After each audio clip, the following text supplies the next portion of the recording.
The emergency room doors burst open with a force that made everyone turn their heads. A young woman stumbled inside, her right hand pressed against her cheek, blood seeping through her trembling fingers. Her clothes were torn at the shoulder and her left eye was swelling rapidly, turning an ugly shade of purple. The nurse at the reception desk immediately stood up, her professional instincts kicking in as she rushed around the counter. "Please, someone help me," the woman whispered, her voice barely audible over the chaos of the busy hospital. Her legs gave way, and she would have collapsed if the nurse hadn't caught her just in time. Two orderlies appeared with a wheelchair, and they gently helped her sit down. The nurse began asking questions, trying to assess the situation, but the woman could only shake her head, tears mixing with the blood on her face. In the far corner of the emergency room, a man sat perfectly still. He wore an expensive black suit that seemed out of place in the fluorescent-lit chaos of the hospital. His dark eyes had been fixed on his phone, scrolling through messages that dealt with matters most people would never want to know about. But when the young woman stumbled through those doors, something made him look up. Perhaps it was the way the air in the room changed, or maybe it was simply fate. His name was Victor Ashford, though very few people dared to speak it aloud. In the criminal underworld of the city, he was known simply as the Wolf. He controlled half the illegal operations on the East Side, commanded the loyalty of hundreds of men, and had built an empire on fear and respect. At 35, he had seen more violence than most soldiers, ordered hits that would haunt ordinary men's dreams, and never once lost a night's sleep over his choices. He was, by all accounts, a man without weakness. But when Victor's eyes landed on that injured woman, something shifted inside his chest. Something he hadn't felt in years, perhaps ever. He watched as the medical staff surrounded her, their concerned voices creating a bubble of urgent care. He noticed the way she tried to be brave, even as she shook with pain and fear. He saw the bruises on her arms, the way she flinched when someone touched her shoulder, and the absolute terror in her eyes when the automatic doors opened behind her, as if she expected someone to come through them looking for her. Victor stood up slowly, his tall frame casting a shadow as he moved closer.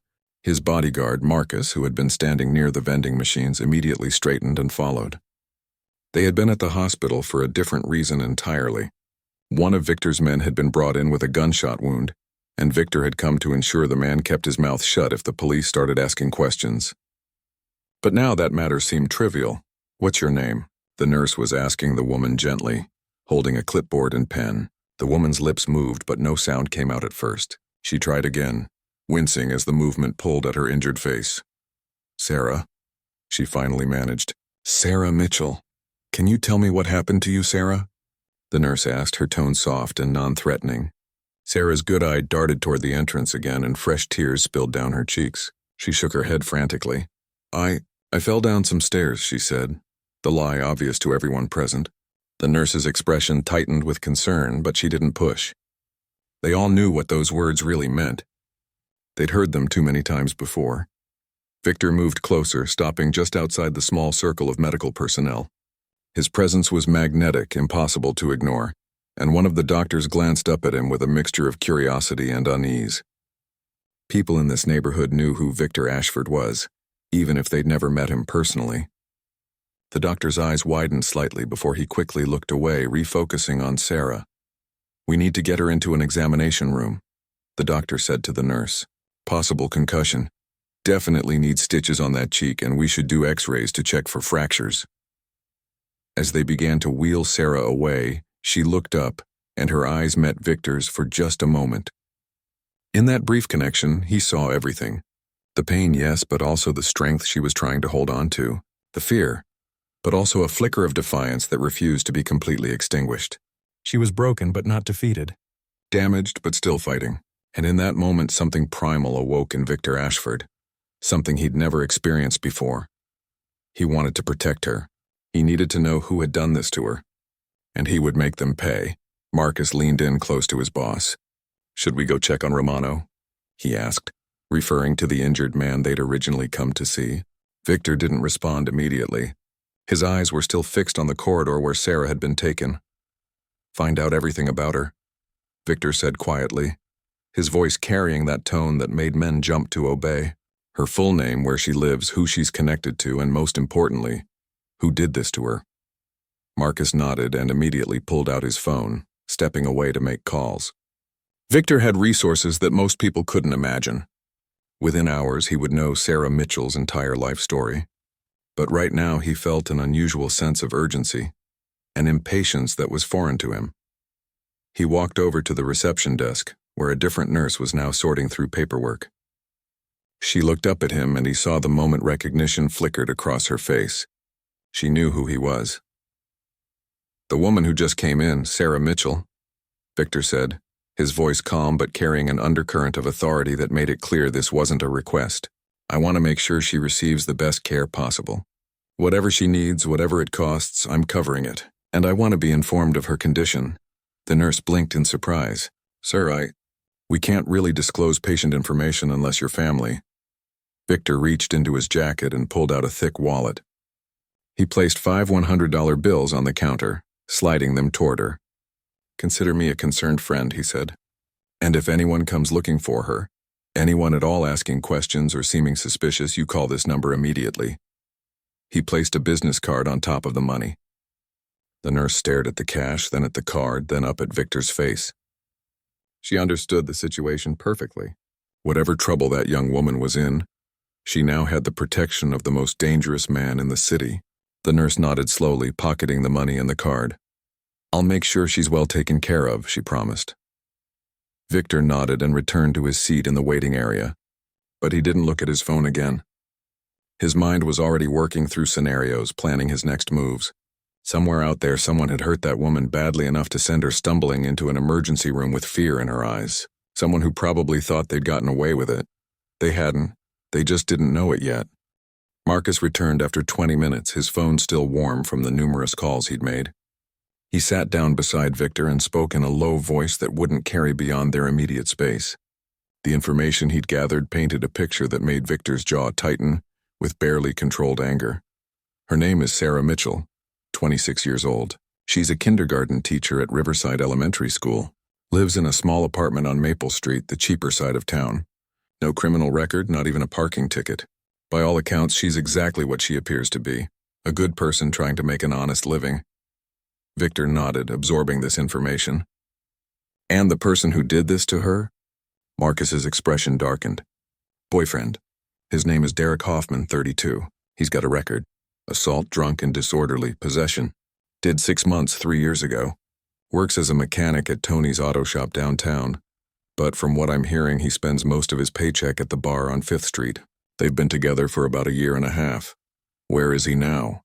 Don't know yet. Still making calls. But I've got people watching her apartment and the auto shop. If he shows up either place, we'll know immediately." Victor leaned back in the uncomfortable plastic chair, his mind processing the information. Sarah Mitchell was a kindergarten teacher. She spent her days helping children learn to read and write, probably tied their shoelaces and wiped their tears. And she went home to a man who used her as a punching bag. The injustice of it ignited something dark and familiar in Victor's chest, the cold fury that had made him who he was. An hour passed. Then another. The emergency room continued its chaotic rhythm around them, but Victor remained perfectly still, waiting. Marcus knew better than to suggest they leave. He'd worked for Victor for 7 years and he'd learned to recognize the signs. His boss had made a decision about something and nothing would move him from his course now. Finally, the doctor who had examined Sarah emerged from the back area. He looked tired, as they all did after long shifts in the ER. His eyes scanned the waiting room and landed on Victor. He hesitated, then walked over. "You're the man who's covering her expenses?"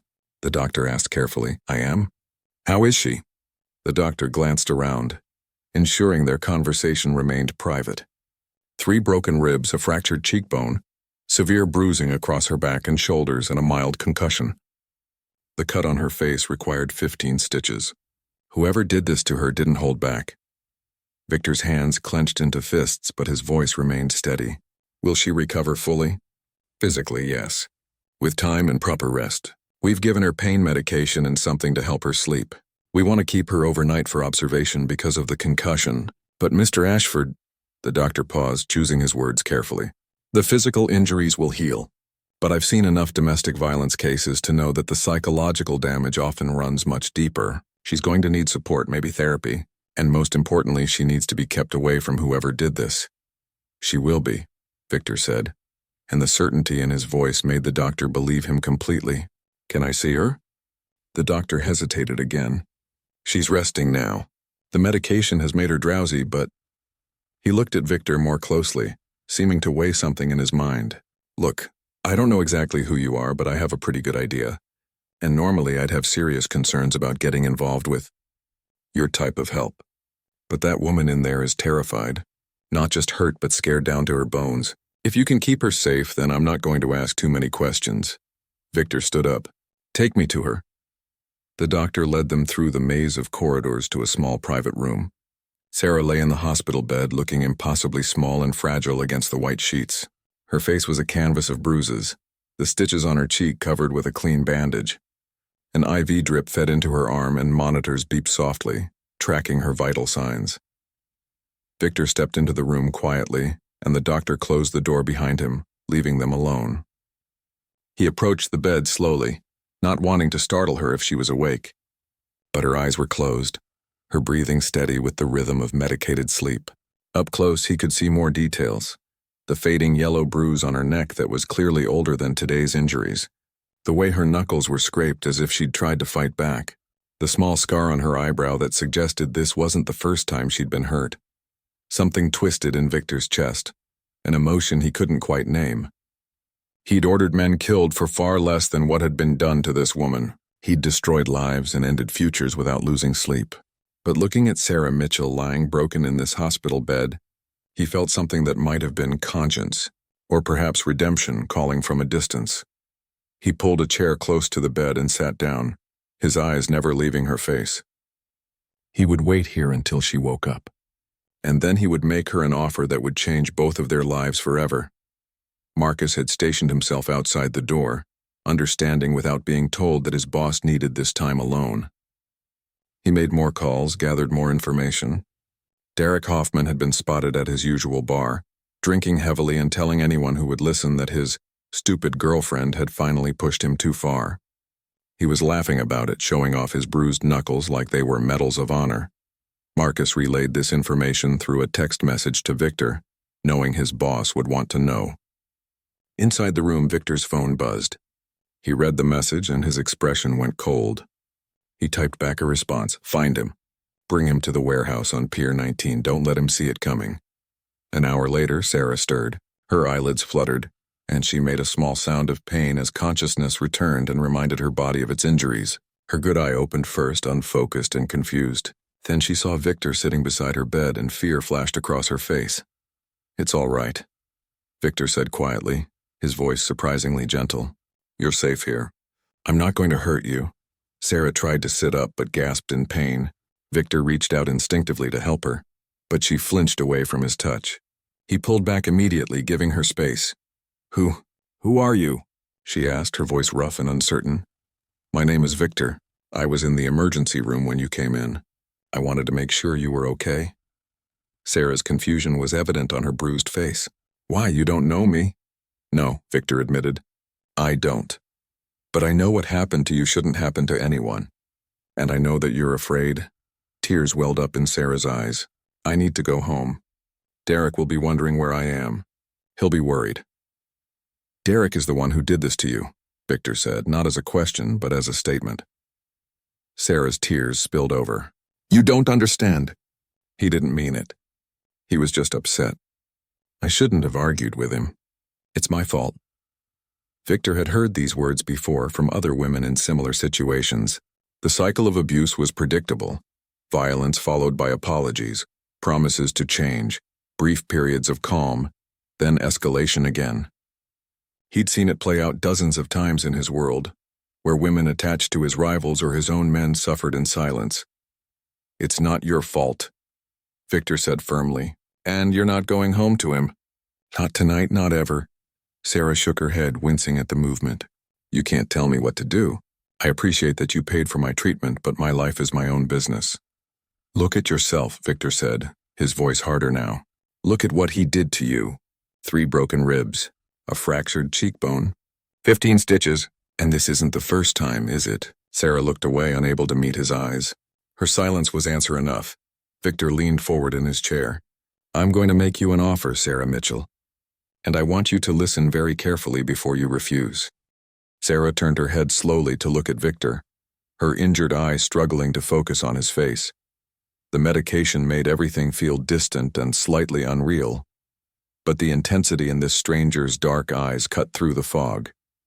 There was something about him that was both terrifying and strangely comforting at the same time. I don't understand why you're doing this, she whispered. People don't just help strangers like this. What do you want from me? Victor considered his answer carefully. He could tell her the truth, that he was a criminal, that he controlled illegal operations worth millions, that he'd killed men with his own hands. But he sensed that complete honesty right now would only frighten her away. Instead, he chose a different truth. I saw you come through those doors and I saw the fear in your eyes. It reminded me of someone from a long time ago, someone I couldn't help. Maybe this is my chance to do things differently. Sarah studied his face, trying to read the man behind the expensive suit and cold exterior. What's your offer?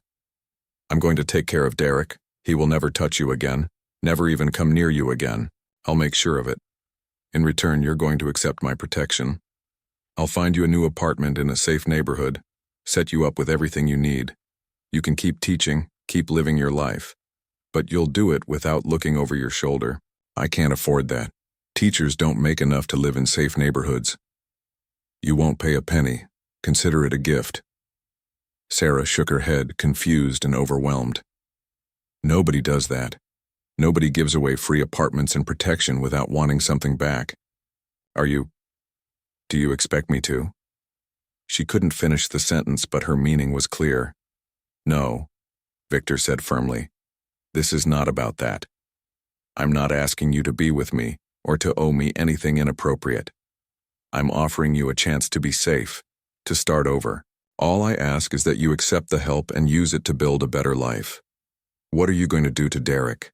Sarah asked, her voice barely above a whisper. Victor's expression didn't change.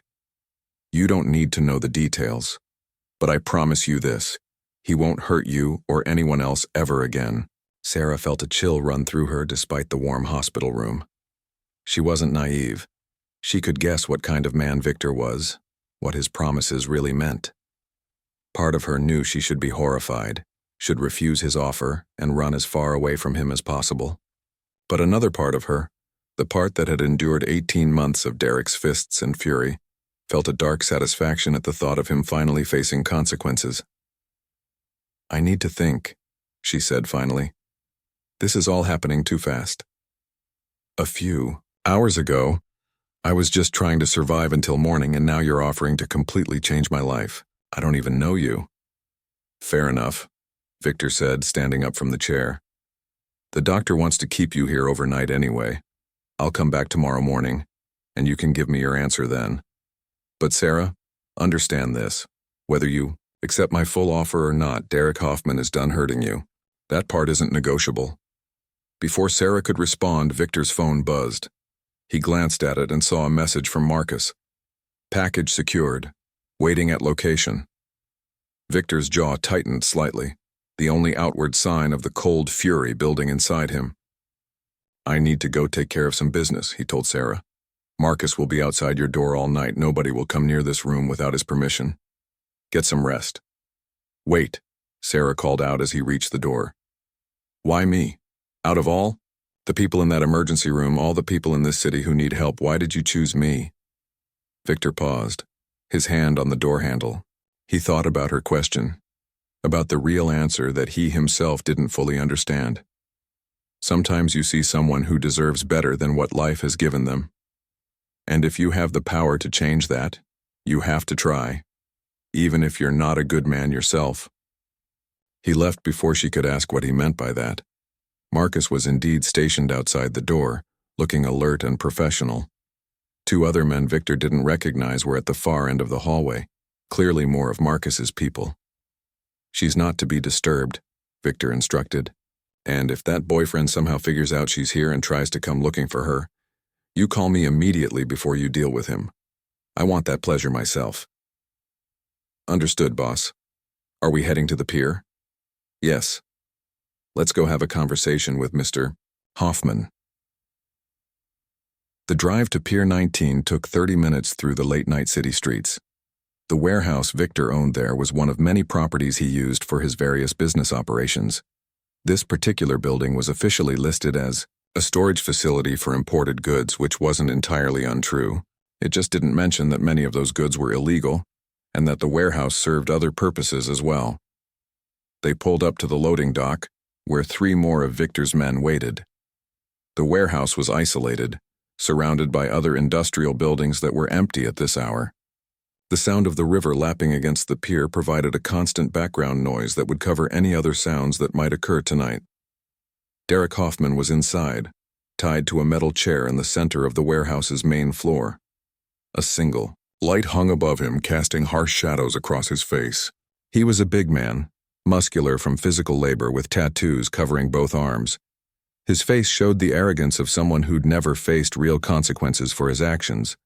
But as Victor walked into the circle of light, something in Derek's expression shifted from anger to uncertainty. "What the hell is this?" Derek demanded, trying to sound tough despite his situation.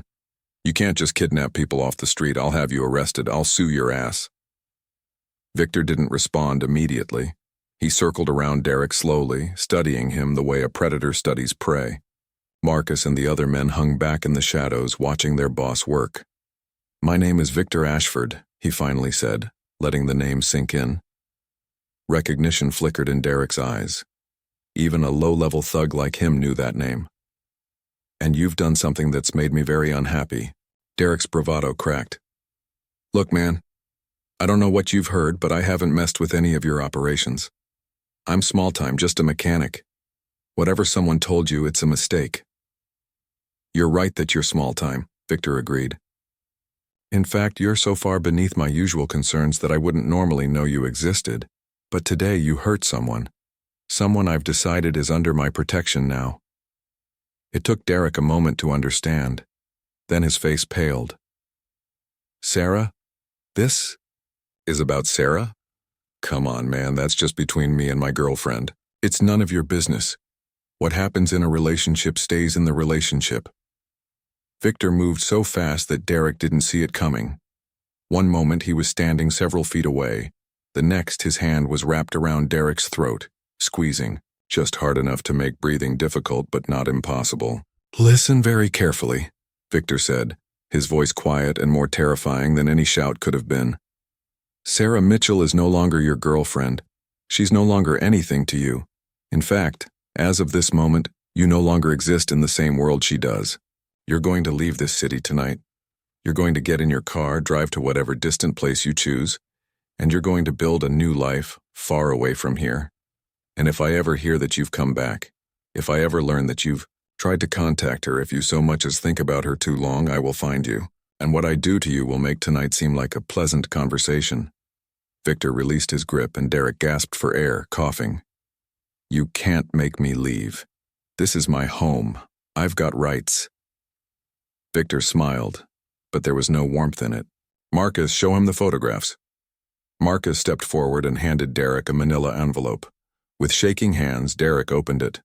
Inside were photographs of his mother's house, his younger sister's apartment, his best friend from the auto shop. Each photo had a red circle drawn around it. "Everyone you care about," Victor explained calmly. "All documented, all watched. If you don't leave, if you cause any problems, they pay the price for your stupidity. Do you understand me now?" The color drained completely from Derek's face. Derek stared at the photographs, his hands trembling so badly that some of the pictures fell to the concrete floor. His mother lived alone in a small house on the east side. His sister had just had a baby 3 months ago. These were the only people in the world he actually cared about, and this man had found them all in just a few hours. "You're insane," Derek whispered, though there was no fight left in his voice. "You're going to destroy lives over some girl you don't even know?" Victor crouched down until he was eye level with Derek.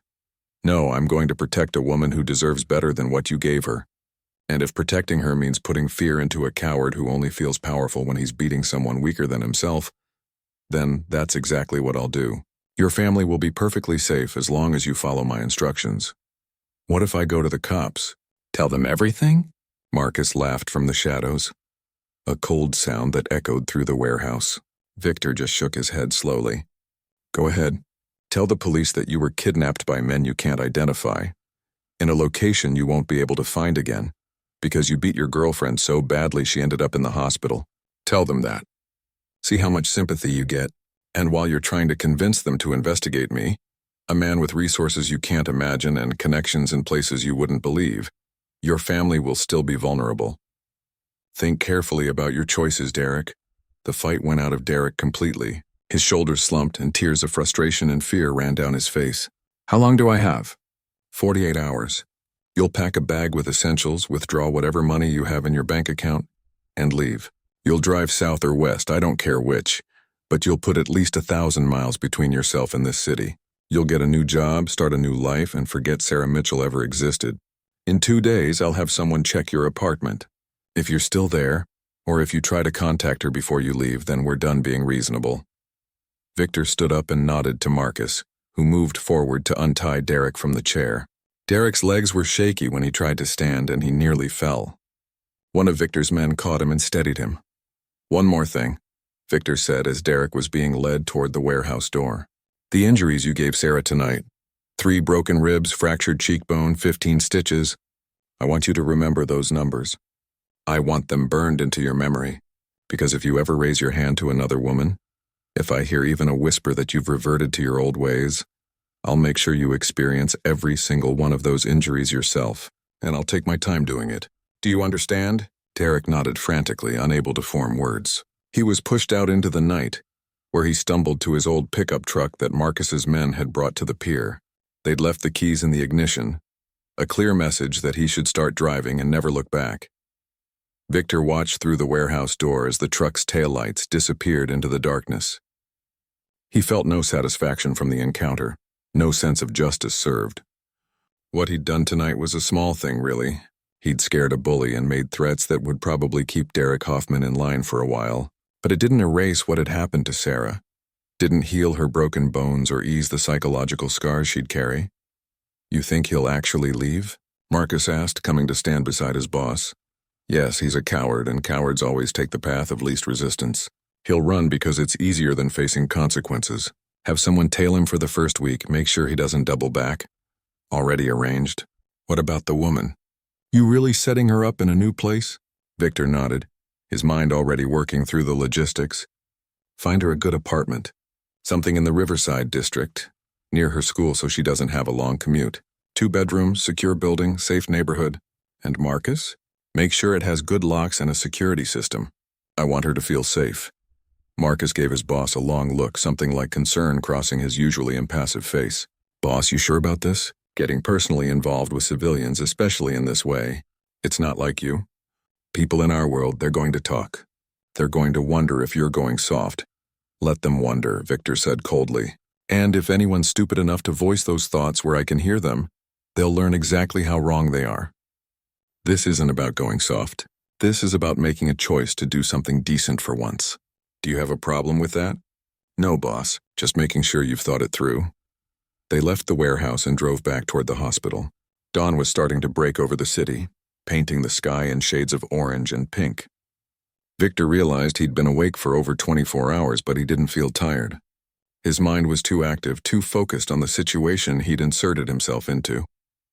When they arrived back at the hospital, Marcus resumed his position outside Sarah's room. Victor went to the cafeteria and bought 2 coffees and some breakfast items, then returned to her room. He knocked softly before entering. Sarah was awake, sitting up slightly in bed despite the obvious pain it caused her. She'd been crying. Her good eye was red and swollen. When she saw Victor, she quickly tried to wipe her tears away.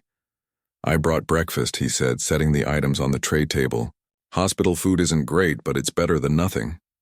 I can't accept this, Sarah said, her voice shaking. Any of this. I've been thinking all night, and I realize I don't know anything about you. For all I know, you're worse than Derek. Maybe you just have better manners about it. Victor pulled the chair close to the bed again and sat down. You're right to be cautious. You don't know me, and trust is earned, not given. So let me tell you some truths. I'm not a good man, Sarah. I've done things that would horrify you. I run businesses that operate outside the law, and I've hurt people who crossed me. I'm what most people would call a criminal. A mob boss, someone to be feared and avoided. Sarah's good eye widened, but she didn't interrupt.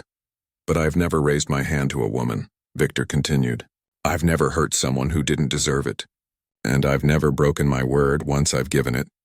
So when I tell you that I'm offering you protection, a safe place to live, and a chance to rebuild your life without asking for anything improper in return, you can believe me. I'm not Derek. I won't pretend to be a saint, but I have my own code, my own lines I don't cross. Why are you really doing this? Sarah asked again, needing to understand. Victor was quiet for a long moment, staring at his hands. When he spoke, his voice was softer, more vulnerable than before. When I was 8 years old, I watched my mother get beaten by my father. Every week, sometimes more often. She'd make excuses, say she fell or bumped into things. But I knew I was just a kid, powerless to help her. She died when I was 12, officially from a fall down the stairs, but we both know what really happened. I swore then that if I ever had the power to stop something like that from happening to someone else, I would. Well, now I have that power, and last night I saw you come through those doors looking exactly like my mother used to look. So I'm doing this for her, for the help that never came, and I'm doing it for you because you deserve better. Tears rolled down Sarah's face again. She reached out hesitantly, and Victor took her hand gently, careful not to hurt her. Derek is gone, he said. I handled it last night. He'll be leaving the city within 48 hours and he won't be back. You don't need to be afraid of him anymore. Did you kill him? Sarah whispered. No. But I made it very clear what would happen if he ever comes near you again. He understood the message. Sarah nodded slowly, processing this information. She knew she should be more disturbed by the implications, by the casual way Victor talked about threatening someone. But all she felt was an overwhelming sense of relief. For the first time in 18 months, she didn't have to worry about what mood Derek would be in, what she might do wrong to set him off. I'll accept your help, she finally said, but I want to pay you back somehow. Maybe not now, maybe not for years, but someday I'll find a way to repay you. Just promise me you'll use this chance well. Victor said, build a good life, be happy. That's all the repayment I need. 3 weeks passed before Sarah was well enough to move into her new apartment. The broken ribs were healing but still painful, and the bruises had faded from purple to yellow-green. The stitches on her face had been removed, leaving a thin red line that the doctor promised would fade with time. She looked at herself in the mirror each morning and barely recognized the person staring back. During those 3 weeks, Victor had visited her 4 times, not every day, which she appreciated because it gave her space to process everything, but often enough that she began to understand the kind of man he really was. He brought her books because the hospital television bored her. He arranged for a colleague from her school to bring her personal items from her old apartment, clothes, photos, her favorite coffee mug. He never touched her beyond brief, respectful handshakes, and he always asked permission before entering her hospital room. Marcus had become a familiar presence too. He was less talkative than Victor, but she'd learned he had a dry sense of humor and a surprising knowledge of classic movies. Sometimes when Victor couldn't visit, Marcus would sit with her for a while, making sure she wasn't alone. She'd started to think of him almost like a protective older brother. The new apartment was in a beautiful building she never could have afforded on her teacher's salary. It had high ceilings, hardwood floors, and large windows that let in streams of natural light. The kitchen was modern and fully equipped. The bedroom was spacious, with a comfortable bed that Victor had insisted on buying new. Everything was perfect, almost too perfect, and Sarah had to fight the feeling that she didn't deserve any of it. You're thinking too loud, Victor observed as he helped her unpack boxes. He'd shown up that morning with Marcus and 2 other men, all of them helping to move her belongings into the new place. It was strange seeing these dangerous-looking men carefully arranging her books on shelves and debating where her small television should go. I still can't believe this is real, Sarah admitted, folding a sweater and placing it in a drawer. 3 weeks ago I was living in fear. Now I'm in this beautiful apartment, starting over. It feels like a dream. It's real, Victor assured her, and you're going to build a good life here. Speaking of which, I've arranged for you to meet with a therapist. Dr. Rachel Chen. She specializes in trauma and domestic violence survivors. Your first appointment is next Tuesday if you're comfortable with that. Sarah was touched by the thoughtfulness. You think I need therapy? I think anyone who's been through what you have needs someone professional to talk to. The physical wounds heal, but the other kind takes more time and help. There's no shame in it, Sarah. Dr. Chen is good at what she does, and everything you discuss with her is completely confidential. Does she work for you? Victor understood what she was really asking. No, she's a legitimate therapist with her own private practice. I simply know of her reputation and called to set up an appointment. What you talk about with her is between you and her. I'll never ask, and she'd never tell me even if I did. Over the next few months, Sarah slowly rebuilt her life. She returned to teaching, finding joy again in her classroom full of 5- and 6-year-olds who didn't care about her past, only about whether she'd read them another story or helped them with their art projects. Her therapy sessions with Dr. Chen were difficult but helpful, forcing her to confront the patterns that had led her into Derek's arms and kept her there long after she should have left. Victor continued to check in on her regularly, but he maintained careful boundaries. He never showed up unannounced, always called first. He never pressured her for anything, never made her feel like she owed him more than she was comfortable giving. They developed an unusual friendship, built on honesty and mutual respect. But people in Victor's world had indeed noticed his unusual behavior. His lieutenants whispered among themselves, wondering why their boss was spending time and resources on a school teacher. Some saw it as weakness. Others thought perhaps Victor had fallen for her and was too proud to admit it. The rumors reached the ears of Victor's rivals, including a particularly ambitious gangster named Dmitry Volkov who'd been looking for any opportunity to challenge Victor's authority. Dmitry ran the drug operations on the west side, and he'd been pushing against the boundaries of their territories for months. He was younger than Victor, reckless and hungry for power. And when he heard about Victor's interest in Sarah Mitchell, he saw an opportunity. Sarah knew nothing about the dangerous attention she'd attracted. Her life had found a peaceful rhythm, teaching during the week, therapy on Tuesdays, dinner with Victor on Friday evenings at quiet restaurants where they talked about books, movies, and carefully avoided topics. She'd even started making friends with her neighbors, something she'd been too afraid to do when she was with Derek. It was a Wednesday afternoon when everything changed. Sarah had just finished her last class of the day and was walking to her car in the school parking lot. She was thinking about the parent-teacher conferences scheduled for next week, mentally reviewing which students she needed to discuss with their parents. She didn't notice the black SUV parked across the street, or the 2 men watching her. As she reached her car and fumbled for her keys, someone grabbed her from behind. A hand clamped over her mouth before she could scream, and she was dragged backward toward the waiting SUV. Terror flooded through her, and her broken ribs, still not fully healed, screamed in protest as she struggled. The men were professionals, quick and efficient. Within seconds, she was in the back of the SUV. A cloth bag pulled over her head. She tried to fight, tried to remember the self-defense moves Victor had insisted she learn, but there were 2 of them and they were much stronger. "Don't struggle," one of them said in a heavy Russian accent. "We're not going to hurt you. You're just insurance." The SUV pulled away from the school and Sarah felt her phone being pulled from her purse. She heard it hit the pavement outside as they drove away, eliminating any way to track her. Panic threatened to overwhelm her, but she forced herself to breathe, to think. Victor had told her that if anything ever happened, if she ever felt unsafe, she should stay calm and trust that he would find her. She clung to that promise now. At his office downtown, Victor was in a meeting with several of his business associates when Marcus burst through the door, his usually composed face tight with worry. "Boss, we have a problem. Sarah's been taken." Victor was on his feet instantly, his hand automatically reaching for the gun he kept in his desk drawer. "Details now. Someone grabbed her from the school parking lot about 20 minutes ago. Security cameras caught a black SUV, but the plates were fake. Her phone was found on the ground, smashed. Whoever took her knew what they were doing. Dmitry," Victor said immediately, his voice cold with fury. "That stupid bastard thinks he can use her against me. Where's he operating from these days? He's got a warehouse in the industrial district and a club on 12th Street. Could be either location." Victor was already moving, checking his weapon and grabbing his jacket. The business associates he'd been meeting with wisely stayed silent, recognizing that whatever deal they'd been discussing was now irrelevant. They'd heard stories about Victor Ashford's temper, but most of them had never seen it unleashed. The man who stood before them now was different from the composed businessman they'd been negotiating with. This was the wolf, the predator that had earned his reputation through violence and cunning. "Call everyone," Victor ordered Marcus. Every man we have.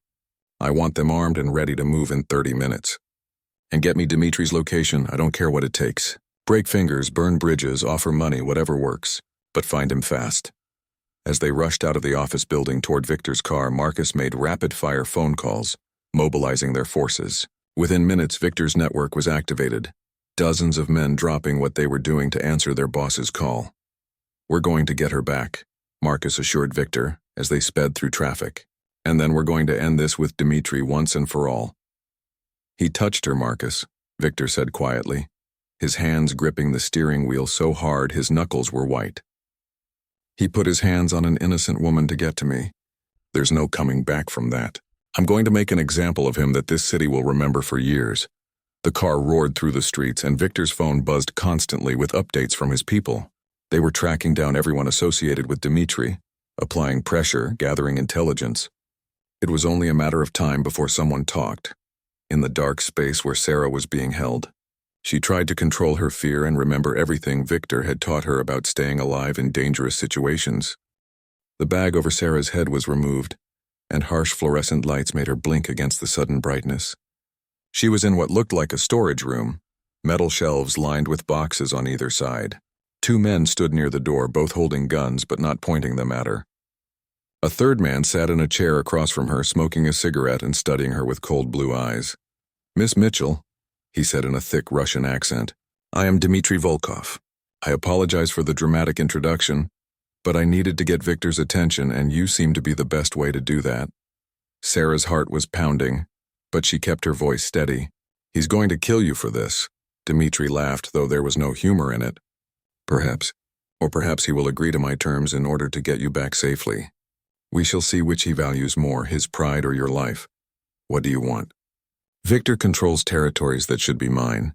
He has connections with suppliers I need. For too long, he has been the dominant power in this city, and it's time for that to change. You, my dear, are the leverage I need to make him see reason." Sarah thought about all the conversations she'd had with Victor over the past months. She knew how his world worked, the rules that governed it. She also knew that showing weakness in front of men like Dimitri was dangerous. "You've made a mistake. Victor doesn't negotiate with people who threaten him. He destroys them." "Brave words for a woman in your position," Dimitri observed. "But we'll see how brave you are after a few hours alone in the dark. Take her to the holding room." The men grabbed her arms and pulled her to her feet. They led her down a hallway to a smaller room with no windows and locked the door behind her.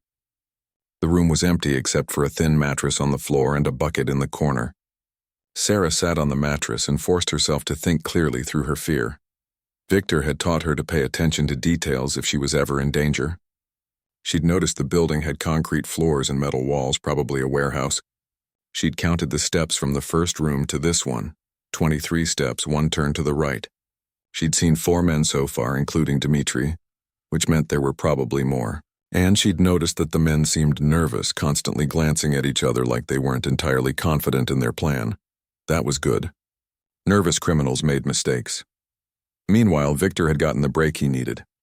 One of Dimitri's lower-level dealers, a kid barely 20 years old, had cracked under pressure when 2 of Victor's enforcers found him. Dimitri was using his warehouse, the one near the old rail yard. Victor gathered 20 of his best men, all armed and ready for war. This wasn't going to be a quiet operation. He was going in loud and hard, sending a message that would echo through the criminal underworld for years.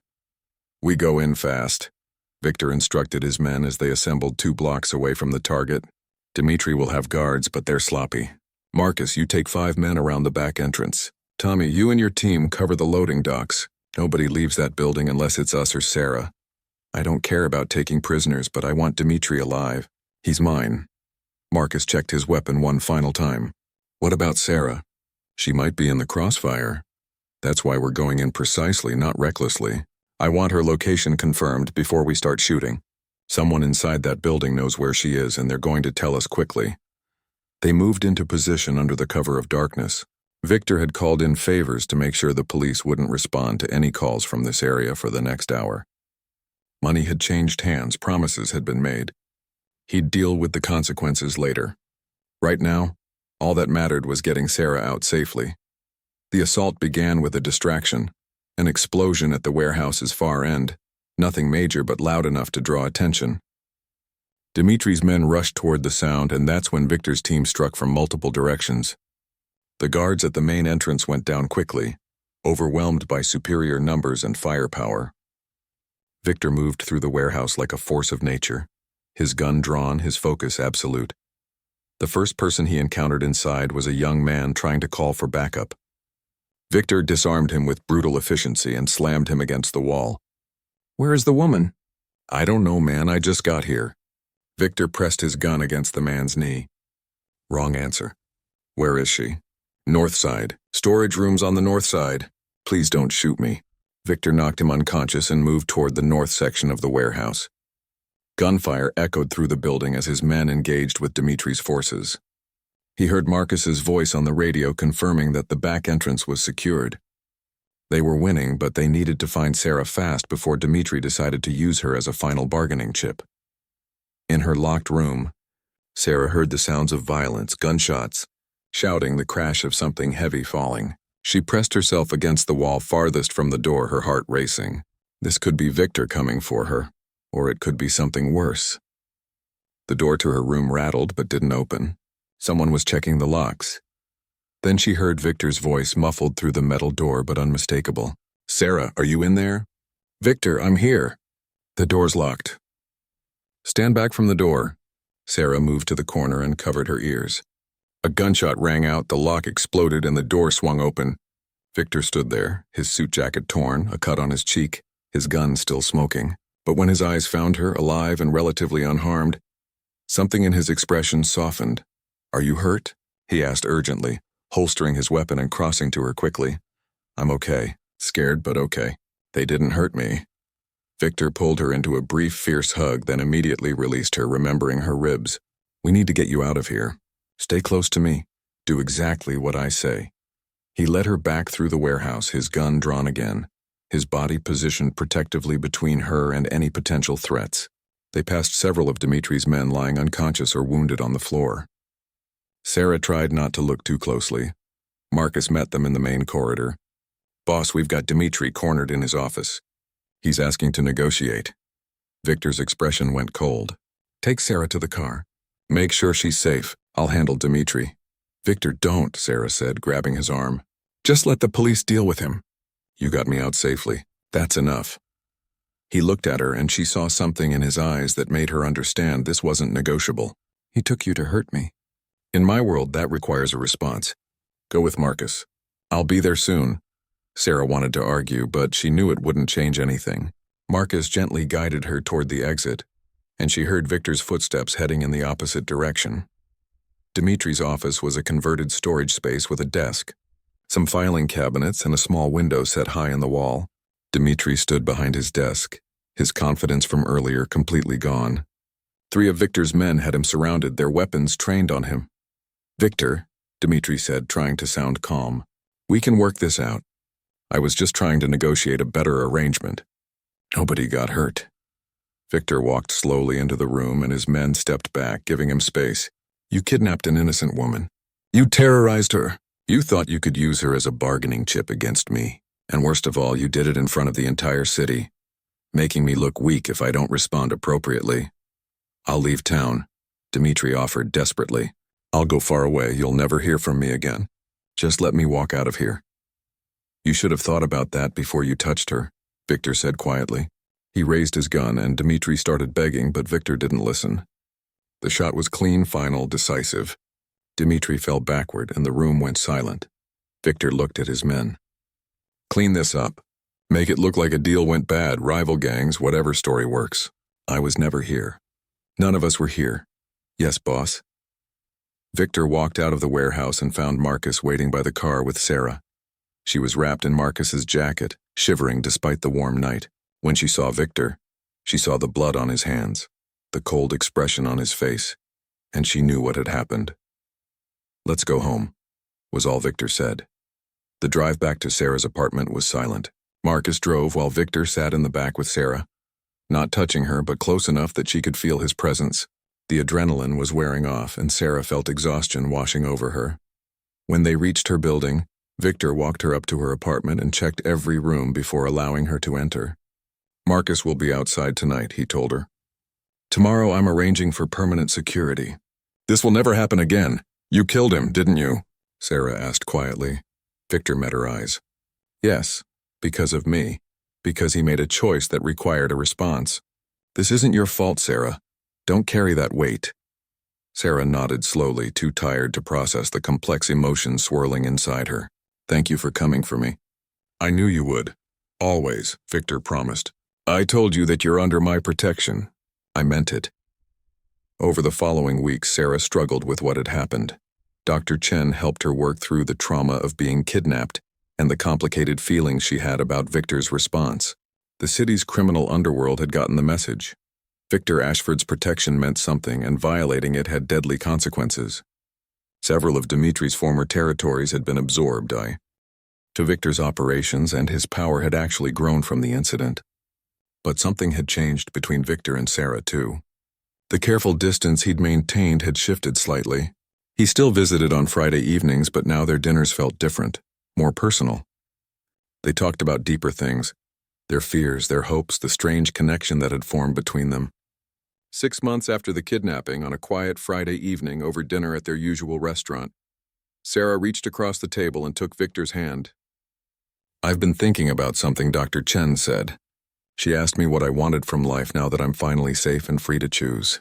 And I realized that what I want is to stop being afraid of caring about people. I want to stop holding back because I'm scared of being hurt again. Victor squeezed her hand gently. That's good, Sarah. You deserve to be happy. I'm trying to say that I care about you, Victor. Not because you saved me or gave me this new life, but because of who you are. The complicated, contradictory, surprisingly gentle man underneath the reputation. I know what you do, I know what you are, and I care anyway.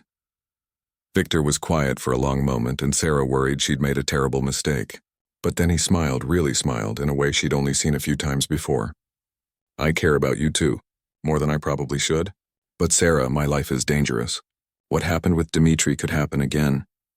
Then we'll face it together, she said firmly. I'm not asking you to change who you are.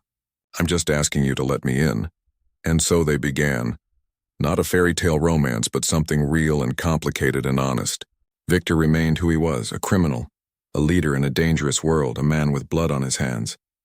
But he was also Sarah's protector, her friend, and eventually her partner. She continued teaching, touching young lives with kindness and patience. He continued running his empire, but with someone waiting for him who reminded him that he was more than just the wolf. Years later, Sarah would sometimes look back at that night in the emergency room when a stranger's eyes had met hers across a crowded space, and she'd think about how one moment of connection can change everything. She'd think about the mob boss who commanded, "Take her to me," and then spent years proving that protection could be genuine, that power could be used for good, and that even the darkest hearts could hold light for the right person. Their story wasn't conventional, and it certainly wasn't simple, but it was theirs, built on honesty and trust and the understanding that sometimes salvation comes from the most unexpected places.